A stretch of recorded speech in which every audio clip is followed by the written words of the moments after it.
세 자녀를 둔 아버지가 장난감을 하나 사왔습니다. 그러자 이 세 명의 자녀들이 그 장난감을 가지겠다고 대판 싸움이 일어났습니다. 이 광경을 보다 못한 아버지는 이렇게 이야기했습니다. 엄마 말을 고분고분하게 잘 듣는 사람이 이 장난감을 가져가라. 잠시 동안 아무 소리도 없다가 아이들이 이렇게 대답했습니다. 그럼 아빠가 장난감 가지십시오. 이렇게 재밌는 얘기는 아닌데요. 웃어주셔서 감사합니다. 자, 여기에는 이제 두 가지 의미가 있습니다. 아버지는 어떠한 존재입니까? 자녀들에게 장난감을 사주시는 존재로 나와 있습니다. 그리고 자녀들은 아버지를 너무 잘 아는 존재. 장난감을 주시는 아버지일 뿐만이 아니라 엄마 말을 고분고분 잘 듣는 아버지로 이렇게 자녀들은 아버지를 너무 잘 알고 있는 이야기로 나와 있습니다. 자, 이렇게 아버지와 자녀들의 관계가 서로 이렇게 이해관계에 있다면 아버지는 아들들에게, 자녀들에게 장난감을 특권으로 주실 수 있는 존재이고 자녀들은 아버지의 마음을 너무 잘 아는 존재로 우리가 살아간다면 얼마나 아름다운 가정이 형성될까요? 자녀의 특권은 아버지에게 선물을 받을 수 있는 존재, 아버지에게 뭔가 받을 수 있는 존재, 단순히 그것뿐만이 아니라 부모님에게 전적으로 사랑을 받을 수 있는 존재가 자녀의 특권입니다. 그렇다면 이 땅을 살아가는 자녀의 의무는 무엇일까요? 바로 그 부모님, 아버지와 어머니를 자랑스러워하는 것, 그리고 그 아버지와 어머니의 원하시는 것을 이루어드리려고 노력하는 삶을 사는 자녀들이야말로 특권과 의무를 다 누리는 자녀들이라고 할 수 있겠습니다. 하나님과 우리의 관계도 마찬가지입니다. 하나님께서는 우리에게 우리가 하나님의 자녀로서 많은 것들을 주신 줄 믿습니다. 여러분들의 건강과 그리고 여러분들의 삶과 여러분들의 인생의 모든 필요한 것들을 적절한 곳에서 적절한 때에 적절한 시간에 공급하시는 하나님이셨다면 우리도 역시 하나님께 우리의 의무를 다해야 되는 존재인 줄 믿습니다. 그리하여서 하나님과 우리의 존재가 서로 인식이 되는 곳, 그곳이 바로 이 예배의 처소인 것입니다. 우리가 일주일 동안에는 우리 마음껏 살았어도 혹은 우리가 죄에 빠져서 하나님과 좀 멀어졌을지라도 이 예배의 처소에는 여러분들이 예배의 특권이 주어질 뿐만이 아니라 여러분들이 마음껏 하나님을 찬양하시고 하나님의 말씀에 귀 기울이는 그런 의무를 감당하시는 시간이 이 예배의 자리인 줄 믿습니다. 그래서 특권과 의무가 같이 병행되는 시간이 바로 이 예배의 시간인 것입니다. 오늘 본문에 나오는 골로새 교회는 참 어려운 곳이었습니다. 소아시아 지역의 수도였던 에베소라는 지역, 이 에베소라는 그 도시에 160km나 떨어진 그런 작은 도시였습니다. 이것은 무엇을 의미하냐면 이 골로새 지역은 굉장히 쇠퇴한 곳, 즉 개발이 되지 않은 곳으로 성경에 나타나 있습니다. 그래서 골로새 교회는 바울이 직접 개척한 교회가 아닙니다. 바울의 동역자였던 에바브라라는 사람이 빌립보 교회에서 하나님을 만나고 하나님께 헌신했던 이 에바브라라는 사람이 직접 개척한 교회가 바로 골로새 교회였습니다. 작은 도시에 정말 사람이 없는 곳에 개척하여서 열심히 사역을 하고 있었는데 그는 어려움을 당하게 됩니다. 이때 당시에 초대교회도 역시 정말 열정으로 예수 그리스도의 복음을 전하는 일로 그리고 집사를 세워 임직자들을 세워 교회를 안정화시키려고 노력했지만 어려움은 항상 존재했습니다. 특별히 골로새 교회가 갖고 있었던 어려움은 초등학문의 성행이었습니다. 여러분, 이 작은 도시일수록 이 작은 모임일수록 작은 것에 반응을 합니다. 큰 모임과 큰 집단에서는 결국 작은 것에 그렇게 반응하지 않아요. 하지만 이렇게 작은 공동체와 작은 모임에서는 이 작은 것에 굉장히 민감한 거예요. 이 작은 것이란 뭐냐면 미신, 잘못된 지식. 이때 당시에는 정말 헬레니즘 문화로서 지식이 정말 너무 많은 지식이 성행하던 때였습니다. 그래서 잘못된 지식이 너무 사람들을 혼란케 하였는데, 이런 잘못된 지식이 마치 진짜인 것 마냥, 진리인 것 마냥 믿고 또 그것을 전달하는 그런 작은 동네의 풍습이 골로새 지역에도 있었던 것입니다. 그래서 어떠한 사람들이 어떠한 이야기를 전달할 때 필터를 거르지 않고, 우리말대로 필터를 거르지 않고 전달하는 상황에 오니까 이 작은 골로새 교회가 흔들리기 시작했다는 것입니다. 두 번째는 유대주의적 요소가 또 강했습니다. 골로새 교회도 역시 디아스포라, 예루살렘에 있었던 유대인들이 또 가까스로 퍼져서 세웠던 교회였기에 이 율법주의, 유대주의적 요소가 매우 강한 곳이었습니다. 특별히 또 영지주의적 요소가 강했습니다. 영지주의는 영어로 그노시즘이라는 단어로 쓰여져 있는데, 이것은 아까 제가 얘기했듯이 헬레니즘, 정말 문화와 문학과 모든 음악과 이러한 여러 가지의 어떤 지성적 요소들이 너무 창궐되어서 너무나 풍족해져서 많은 사람들이 지식, 지혜, 이게 모든 것을 의미한다. 즉 성경도 예수 그리스도의 복음도 이렇게 지식으로 풀이하는 것을 영지주의라고 하네요. 그래서 지혜를 강조하였고 천사 숭배를 또 강조하였고, 더 나아가서 금욕주의만 참 신앙이다 라는 잘못된 오류를 빠졌던 것이 바로 영지주의라 할 수 있습니다. 이런 유대주의적 요소와 영지주의적 요소가 혼합돼 버리니까 종교적 혼합주의로 골로새 교회는 아주 머리가 아팠던 것이었습니다. 그래서 에바브라라는 사람은 너무나 힘들었습니다. 교회를 작은 곳에 개척하여서 정말 예수 그리스도의 복음만을 전파하고 살려고 했는데, 교인들이 이렇게 작은 것에 반응하고 미신과 어떠한 지식과 잘못된 정보에 반응하는 교인들, 그리고 흔들리는 교인들을 보니까 사도 바울에게 도움을 요청했습니다. 그래, 너무나 중요한 것은 사도 바울은 지금 옥중에 있었습니다. 감옥에 있었던 것입니다. 그런데 사도 바울이 그 골로새 교회의 이야기를 듣고 가슴이 너무 아팠습니다.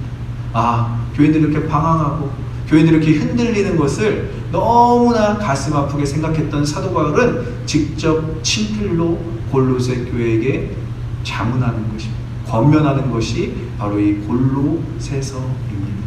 그래서 이 골로새서의 특징은 세 가지로 볼 수 있는데, 첫 번째는 그리스도의 진정한 본성. 이 영지주의자들은 그리스도의 본성을 신성에만 국한하든지 인성에만 국한하였다는 것. 그것은 그리스도의 신 대신, 하나님 대신만을 국한하였던 사람들이 있었고, 그리스도의 인간 대신만 국한하였던 사람들이 양갈래로 갈려져서 그렇게 한 우물만 팠다는 것입니다. 양극단 현상이 일어났던 것입니다. 하지만 이 땅에 오신 그리스도께서는 참 하나님이시요 참 인간이 되신 줄 믿습니다. 이것이 바른 신앙입니다. 두 가지 본성을 다 갖고 계셨다는 거예요. 그분은 하나님의 아들이셔서 신성을 갖고 계셨을 뿐만이 아니라 바로 우리와 똑같이 육신의 연약함을 입고 인성을 소유하고 있었던 것입니다. 그래서 그리스도의 본성은 신성과 인성 그리고 탁월성으로 강조되어야 된다라고 골로새서는 표현하고 있습니다.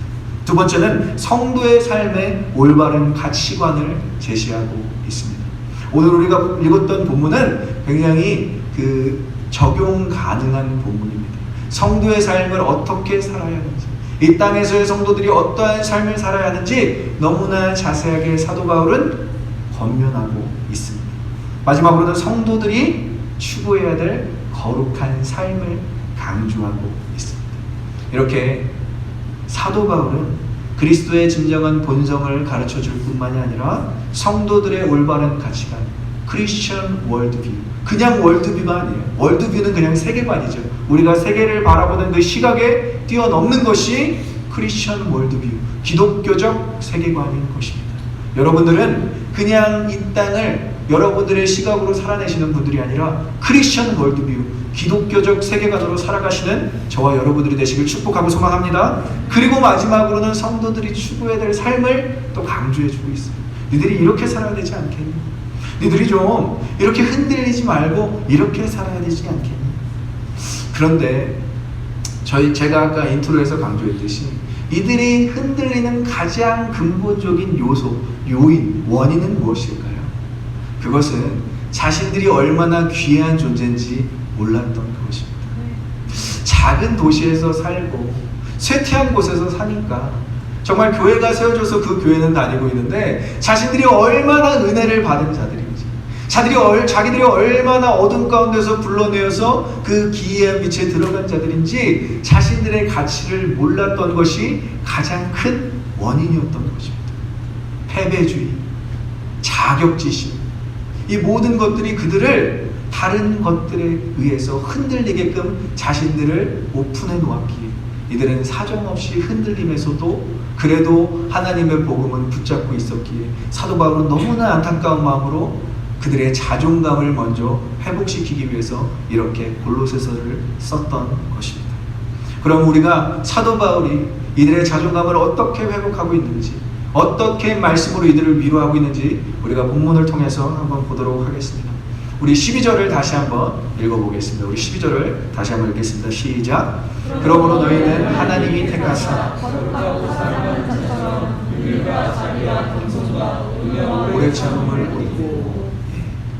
항상 사도 바울의 권면은 전반부가 중요합니다. 전반부. 물론 후반부도 중요하지만 전반부에 그의 표현의 모든 것들이 들어가 있어요.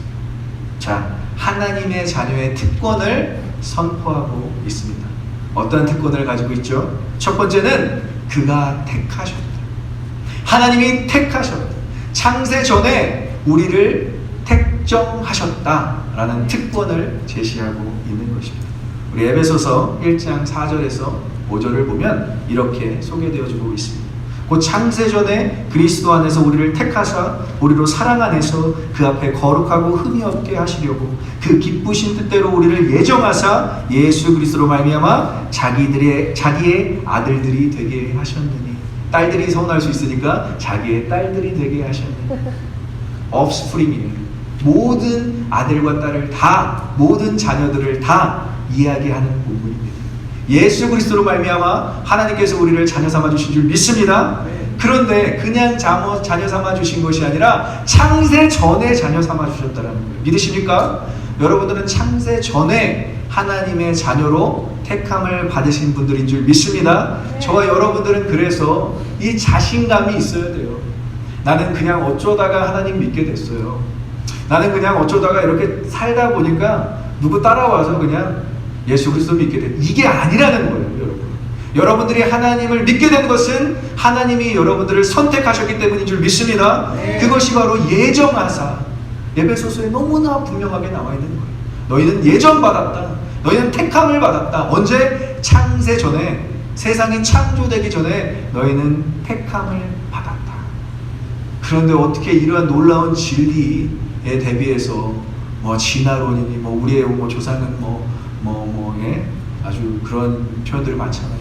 어떻게 우리가 그런 것들을 믿을 수가 있겠냐는 것이죠. 하나님이 택하시고 하나님이 자녀 삼아 주신 것은 창세 전에, 이 세상이 존재하기 전에 여러분들을 자녀 삼아 주신 그 사랑만 기억하고 느끼고 누리시기를 소망하고 축복합니다. 그래서 이러한 축복을 받았다, 이런 특권을 받았다라는 자신감이 있어야 돼요. 다시 본문으로 들어가서 그러면 택함을 받았을 뿐만이 아니라 거룩하다라고 이야기하고 있어요. 거룩하다. 거룩하게 하셨다. 아버지의 거룩하심으로 세상과 분리했다. 아버지가 우리를 자녀 삼아 주셨다면 그 아버지가 있는 곳에 아버지의 성품으로 우리를 끌어당기는 것입니다. 그 어둠 가운데서 살게 하시는 것이 아니라 아버지가 있는 그 거룩한 곳에 여러분들을 거하게 하시는 줄 믿습니다. 그래서 베드로전서 2장 9절에서는 이렇게 이야기하고 있습니다. 너희는 택하신 족속이요, 다 이렇게 나열한 다음에 한번 같이 읽어보겠습니다. 시작. 이는 너희를 어두운 데서 불러내어 그의 기이한 빛에 들어가신 이의 아름다운 덕을 선포하게 하려 하십니다. 아멘. 우리가 어둠 가운데 있으면 빛을 선포할 수 없어요. 우리가 계속 어둠 속에서 살고 있으면 우리가 절대 빛을 나타낼 수 없습니다. 하나님의 거룩한 빛에 참여해야 여러분들이 이 세상을 비추게 될 줄 믿습니다. 여러분들을 불러내셨다. He calls us out of darkness. 영어 성경에는 이렇게 너무나 분명하게 나와 있어요. 그 darkness는 혼돈의 세상, 카오스, 코스모스가 아니에요. 질서의 하나님을 완전히 바라볼 수도 인식할 수도 없는 그 카오스에서 코스모스, 질서의 하나님, 빛이 있으라, there will be light, 빛이 있어라는 그 코스모스의 하나님께서 너희가 나의 자녀니 나와 함께 거하자 라고 우리를 불러내신 것입니다. 믿으십니까? 네. 그 표현이 바로 우리를 거룩하게 하셨다라는 표현인 것입니다.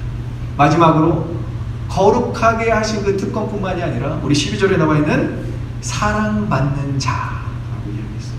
Beloved one. 하나님께서 우리를 사랑하셨고 지금까지도 사랑받는 자로 살게 하신 줄 믿습니다. 그래서 그 은혜 가운데 사랑을 느끼게 하셨다. 여러분, 이 특권이 얼마나 귀합니까? 이 특권을 우리가 정말 귀하다라고 느낀다면 우리가 마음껏 살 수 있을까요? 하나님 우리가 자녀 삼아주신 이 놀라운 은혜를 안다면 우리가 마음대로 살 수 있을까요? 우리를 택하시고 우리를 거룩하게 하시고 우리를 사랑하시는 하나님 아버지께 영광 돌리시는 저와 여러분들이 되시길 소망합니다. 그래서 사랑은 어떻게 확증하셨냐면 우리가 너무나 잘 아는 말씀 로마서 5장 8절을 한번 같이 읽어보도록 하겠습니다. 로마서 5장 8절 함께 읽겠습니다. 시작. 우리가 아직 죄인이었을 때 그리스도께서 우리를 위하여 죽으심으로 하나님께서 우리에 대한 자기의 사랑을 확증하셨느니라. 아멘. 하나님이 그 사랑을 여러분들에게 컨펌 받고 싶어 하셨어요. 확인받고 싶으셨어요. 내가 너희들을 얼마나 사랑하는지 너희들이 알았으면 좋겠다. 이 마음이 너무나 크셨던 분이 자신의 아들을 내어주셔서 이 땅 가운데 죽으심으로 말미암아 하나님의 사랑을 우리에게 show, revelation, 보여주셨다, 드러내셨다, 확증하셨다라는 표현인 것입니다. 여러분들 이 하나님의 사랑을 믿으십니까? 이 하나님의 사랑을 믿으시는 분만이 이 특권을 누릴 수 있을 줄 믿습니다. 자녀로서의 특권은 당연히 누려야 되는 거예요. 여러분들 하나님께 택함을 받으시고 거룩하게 하심을 입으시고 그리고 사랑을 받으시기를 간절히 소망하고 축복합니다. 그래서 우리가 이 하나님의 사랑을 알고 하나님 아버지의 크신 은혜를 알기까지는 참 오랜 시간이 걸려요. 저 역시도 마찬가지였어요. 아, 진짜 하나님이 나를 사랑하시나? 진짜 하나님이 나를 창세전에 택하셨나? 진짜 하나님이 세상 가운데서 나를 거룩하게 하시나? 하지만 여러분들은 아직 이 세상을 살아가는 동안에도 그러한 혼란과 많은 그러한 염려 가운데서 살아가고 있지만 하나님께서 모든 인생 가운데 여러분들을 그러한 하나님의 자녀로 불러내어 주시는 줄 믿습니다. 그리하여서 여러분들이 이 자리에 앉아있는 것이고 우리가 함께 예배드리는 것입니다. 이 놀라운 하나님의 사랑 가운데 날마다 거하시는 저와 여러분들 되시길 축복합니다. 그렇다면 의무를 알아보겠습니다. 그럼 과연 우리의 의무는 무엇일까? 자녀에게도 의무가 주어진다는 거예요. 여러분들 이제부터 막 부담감이 느껴지기 시작하시죠? 하지만 너무 부담 갖지 마십시오. 하나님께서는 우리의 의무 또한 우리의 힘대로 우리의 능력대로 하시는 것이 아니라 하나님께서 우리의 의무 또한 감당하게 하실 힘과 능력을 허락하여 주실 줄 믿습니다. 그럼 우리가 본문을 보겠습니다. 우리의 의무는 무엇입니까? 그 후반부에 보면 긍휼과 자비와 겸손과 온유와 오래 참음을 옷 입어라. 이제는 너희가 그 세상 가운데서 어둡게 살던 사람들이 아니니까 너희도 이제는 변화가 있어야 되는데 어떠한 변화냐? 긍휼함이 있어야 돼요.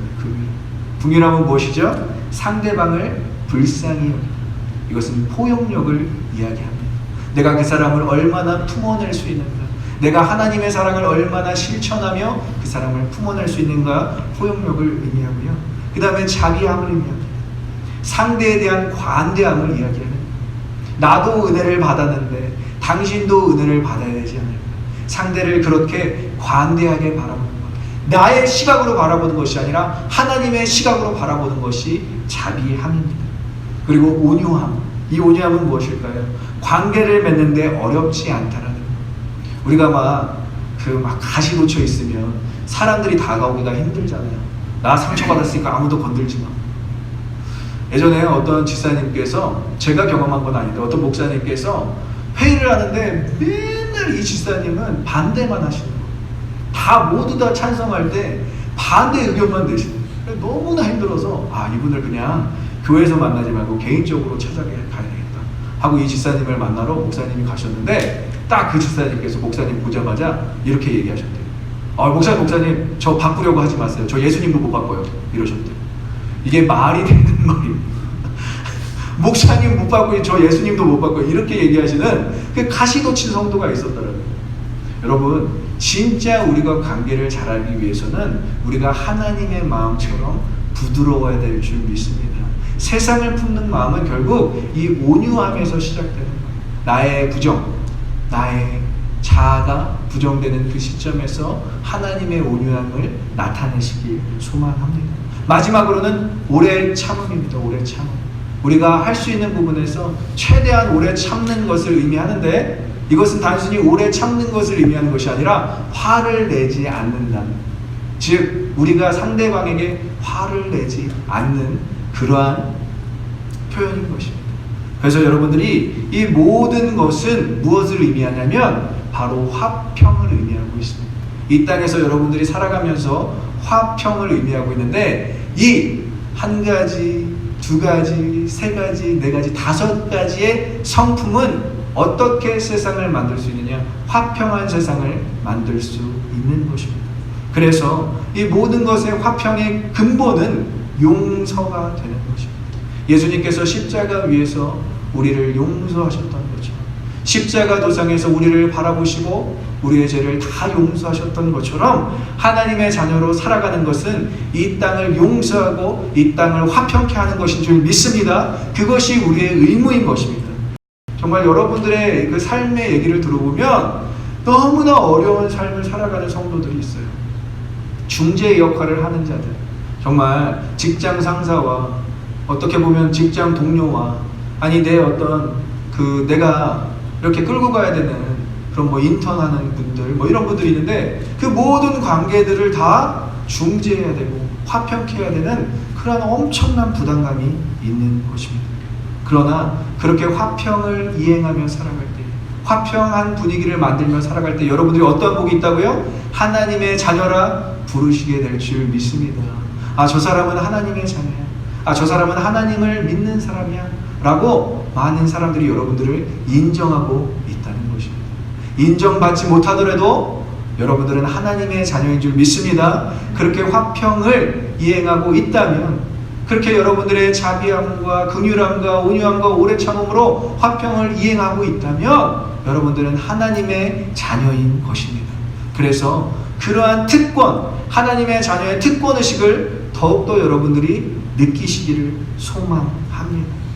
마지막으로 이제 이 특권을 받는 자녀들은 하나 되어야 할 것을 강조하고 있습니다. 우리 한번 다시 본문을 보도록 하겠습니다. 본문에 우리 13절, 14절을 같이 보고 한번 이 말씀을 다시 한번 또 보도록 하겠습니다. 한번 읽도록 하겠습니다. 시작. 누가 누구에게 불만이 있거든 서로 용납하여 피차 용서하되 주께서 너희를 용서한 것 같이 너희도 그러하고 이 모든 것에 사랑을 더하라. 이는 온전하게 매는 띠니라. 자, 이제 하나님의 자녀로서 12절에서 하나님의 자녀로서 너희의 특권은 이거야, 너희의 의무는 이거야 라고 사도 바울이 소개해 줬어요. 그럼 13절과 14절은 어디를 이야기하고 있을까요? 바로 공동체, 교회를 이야기하고 있습니다. 교회 안에서 누가 누구에게 불만이 있거든 서로 용납하고 서로 용서하자. 어떻게? 너희를 주님께서 용서한 것 같이 너희도 그렇게 하라라고 이야기하고 있습니다. 그리고 마지막으로는 이 모든 것에 사랑을 더하라고 이야기하고 있어요. 자, 왜 공동체에 이러한 말들을 선포할까요? 사도 바울은 왜 공동체에 이러한 권면을 선포할까요? 그것은 여러분들이 자녀로서 하나가 되라고 하는 것입니다. 이 세상 가운데 살아가기 위해서 얼마나 힘든 자녀의 삶을 살아가고 있습니까? 그런데 공동체 속에서 우리가 자녀됨을 인식하지 못하고 서로 싸우고 서로 용서하지 못한다면 어떻게 세상 가운데 하나님의 자녀로 살아갈 수 있겠냐라고 사도 바울이 권면하는 내용인 것입니다. 특권과 의무가 같은 자녀들이 사랑 안에서 하나가 되어야 될 줄 믿습니다. 네. 그래서 여러분들이 똘똘 뭉쳐야 된다는 거예요. 무엇으로? 사랑으로. 사랑으로. 제가 유튜브에 노래를 한 곡 불렀습니다. 사랑으로. 왜 이 사랑으로를 제가 불렀겠어요? 기독교 음악도 아닌데. 우리가 사랑으로 하나 될 때 그 빛이 모여서, 제가 G.O.D의 촛불 하나를 아주 좋아하거든요. 이제 복음성가는 아니잖아요. 근데 왜 좋아하냐면 작은 불빛이 모여서 이 세상을 밝힐 수 있다. 여러분들 하나님의 자녀, 나 혼자 외동아들 외동딸이 아니잖아요. 나 혼자만 독생자가 아니고 독생녀가 아니잖아요. 여러분들은 다 모두가 하나님의 자녀인 줄 믿습니다. 한데 모였을 때 여러분들은 더 빛나는 거예요. 그런데 누가 어디 같이 가자 그러면 아니야, 넌 그냥 교회에서만 봤으면 좋겠어 이러고, 야 우리 교제 좀 하자, 아니야 너는 교회에서만 만나는 걸로 충분해 이렇게 얘기해요. 야 같이 식사 좀 하고 차 좀 마시자, 아니야 난 너 부끄러워서 밖에서 못 만나 이러고. 이러지 말자는 거예요. 여러분들 다닐 때도 뭉쳐서 세상을 빛으로 변화시키시며 똘똘 뭉치시길 소망합니다. 그것은 무슨 띠냐? 사랑의 띠라는 거예요. 온전하게 매는 그 사랑의 띠, 여러분들 끊어지지 않는 띠, 세상도 감당할 수 없는 그 사랑의 띠로 여러분들 똘똘 뭉치시기를 소망하고 축복합니다. 그래서 왜 골로새 교회에게 이 사랑의 매는 띠를 강조했겠어요? 사도 바울이 작은 공동체니까. 작은 공동체가 그만큼 흔들리기 쉽고 깨지기 쉽다는 것을 사도 바울은 알았어요. 그래서 너희들끼리 용서하지 못하지 말고 용납하지 못하지 말고 사랑을 더해서 너희들이 끈끈해졌으면 좋겠다라고 선포하는 것입니다. 주님께서도 이러한 계명을 주셨습니다. 우리 요한복음 13장 34절을 같이 읽어보도록 하겠습니다. 요한복음 13장 34절입니다. 같이 읽어보도록 하겠습니다. 시작. 새 계명을 너희에게 주노니 서로 사랑하라. 내가 너희를 사랑한 것 같이 너희도 서로 사랑하라. 아멘. 모델을 주셨잖아요. 내가 너희를 사랑한 것 같이. 우리는 이 예수 그리스도의 모델이 없으면 서로 사랑할 수 없습니다. 우리 한번 옆 사람과 같이 고백할 때 그냥 사랑합니다 이러면 부담스러울 수 있어요. 이렇게 이야기하는 거예요. 내가 주님이 나를 사랑한 것 같이 나도 당신을 사랑합니다. 한번 우리 같이 그렇게 옆 사람과 고백해볼까요? 주님이 나를 사랑한 것 같이 나도 당신을 사랑합니다. 그래서 I love you in Christ. We love you in Christ. 항상 예수 안에서 이렇게 사랑을 실현하시는 저와 여러분들이 되시길 축복합니다. 이 땅에서 살아가는 하나님의 자녀들의 고충은 똑같아요. 여러분들의 고민은 똑같아요. 어떻게 빛의 자녀로 살아갈 수 있을까? 내가 어떻게 하면 회식 자리에서 승리할 수 있을까? 내가 어떻게 하면 직장 상사와의 관계 가운데서 화평을 이룰 수 있을까? 이런 고민을 한다는 게 말이 됩니까, 여러분? 이 이기적인 사회에서. 근데 믿음의 성도들은 그러한 고민을 갖고 살아간다는 거예요. 여러분들, 그런데 고충들이 다 비슷해요. 돈 많이 벌고 싶어요. 좋은 차 타고 싶어요. 직장 좋은 데 갖고 싶어요. 이런 게 아니라 어떻게 하면 내가 화평을 이루는 자로 살 수 있겠습니까? 고민이 똑같다는 거예요. 고민이 같다는 건 여러분들 하나가 될 수 있다는 거예요. 그 고민들을 여러분들 마음껏 토론하시고 마음껏 복음 안에서 그 해답을 찾아내는데, 어디서 찾아내느냐? 그리스도 사랑 안에서 그 해답을 찾아내시는 저와 여러분들 되시길 축복합니다. 네. 그래서 요한일서에서는 마지막으로 이렇게 선포하고 있어요. 요한일서 4장 19절 우리 한번 보겠습니다. 우리가 사랑할 수 있는 것 한번 같이 크게 읽어보고 우리 말씀을 마치도록 하겠습니다. 시작. 우리가 사랑하면 그가 먼저 우리를 사랑하셨습니다. 아멘. 하나님의 사랑을 충분히 받는 자들로서 하나님의 자녀들 한데 어우러서 함께 신앙생활하고 울고 또 웃으며 함께 이 땅을 살아가는 하나님의 자녀들이 서로 사랑할 수 있는 이 교회 공동체에서 여러분들이 먼저 사랑을 실천하시기를 간절히 소망합니다. 말씀을 맺겠습니다. 자녀에게는 특권이 있습니다. 택하심, 거룩해 하심, 그리고 사랑받는 자녀의 특권. 그 자녀에게는 의무가 있습니다. 화평케 하는 의무. 더 나아가 주님처럼 용서하는 의무가 있다면 마지막으로는 그 특권과 그 의무를 가진 자녀들은 사랑에 매는 띠로 더욱더 사랑하게 될 줄 믿습니다. 이것이 사도 바울이 골로새 교회에게 작은 교회일지라도 흔들리는 교회일지라도 너희들은 정말 하나님의 아름다운 기이한 빛에 들어간 존귀한 백성들, 택하신 족속이야 라고 위로해주는 말씀일 줄 믿습니다. 여러분들이 이 말씀으로 위로받고 여러분들이 이 말씀으로 도전받았다면 오늘 하나님의 사랑을 실천하시는 저와 여러분들 되시길 소망합니다. 우리 함께 기도하겠습니다.